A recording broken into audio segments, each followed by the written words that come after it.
নমস্কার আমার সকল বন্ধু।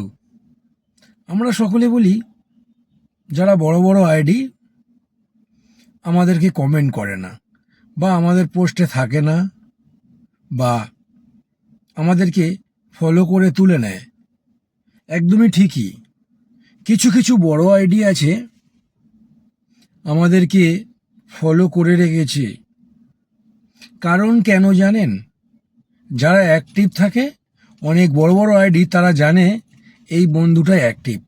তুমিও যদি অ্যাক্টিভ থাকো আর বলতে হবে না যে এই বড় আইডিটা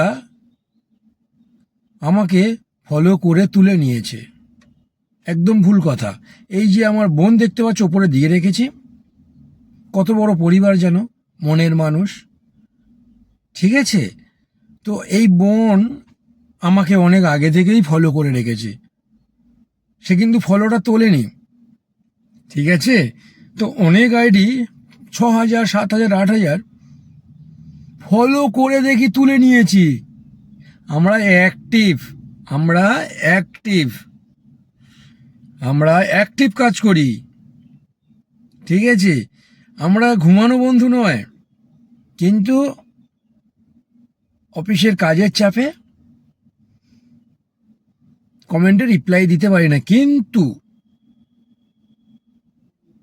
তোমার পোস্টে অবশ্যই আমার কমেন্ট পাবে, অবশ্যই তোমার পোস্টে আমার কমেন্ট পাবে,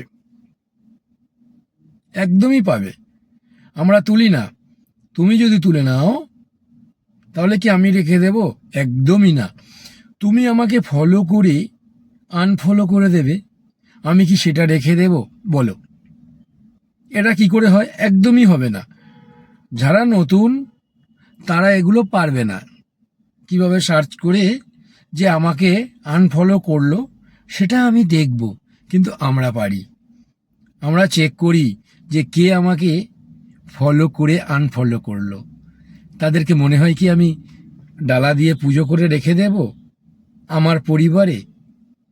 একদমই ভুল কথা। তারা যদি একটি বন্ধু চিনতে ভুল করে, তাহলে তো আমার এই বোনটা একটি বন্ধু চিনতে ভুল করত, তাহলে আমাদেরকে রাখতো না। তারপরে কি সম্মান করে আমাদেরকে, দাদা বলে অনেক সম্মান করে। অনেকে বোনের ভিডিও নিয়ে আজে বাজে মন্তব্য করে ভাইরাল হওয়ার চেষ্টা করে ভিউ কামানোর জন্য।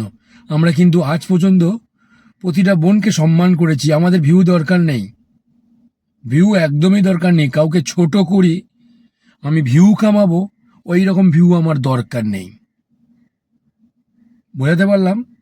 তাই বলি আমাদের অ্যাক্টিভ বন্ধু চিনতে হবে, কে আমাদের অ্যাক্টিভ বন্ধু, ঠিক আছে? তো আমাদের কাউকে আনফলো করার আগে আমাদেরকে জানতে হবে এ কি আমাকে বন্ধু করে রেখেছে, তাকে আমি আনফলো কেন করব? যদি আমাকে আনফলো করে দেয় তাহলে তাকে আমি আনফলো করতেই পারি, তাই না? তাহলে অ্যাক্টিভ বন্ধুদেরকে সবসময় পরিবারে রাখতে হবে। সকলে ভালো থাকবেন, সুস্থ থাকবেন, টাটা। আর কারণ নিয়ে মন্তব্য করার আগে তার ভিডিওটা বারবার দেখুন। কাউকে ছোট দেখিও না, নিজেও একদিন ছোট হতে হবে। শুধু পরিবার গ্রো করার জন্য আর ভিউ পড়ার জন্য কাউকে ছোট করবে, এটা করো না। এই বোনের ভিডিও নিয়ে অনেকে ছোট করে ভিডিও করে, আমরা সহ্য করতে পারি না। কারণ আমরা বুঝি অনেক কষ্ট করে, অনেক আঘাত খেয়ে আমরা ফেসবুকে দেখি এই বোনটা আগাচ্ছে অনেক কষ্ট করে। আমরা অনেক কিছু শুনি, অনেক কিছু বুঝি। তাই তোমাদের কাছে হাত জোর করে রিকোয়েস্ট, কেউ কারোর ভিডিও নিয়ে ফালতু মন্তব্য করো না।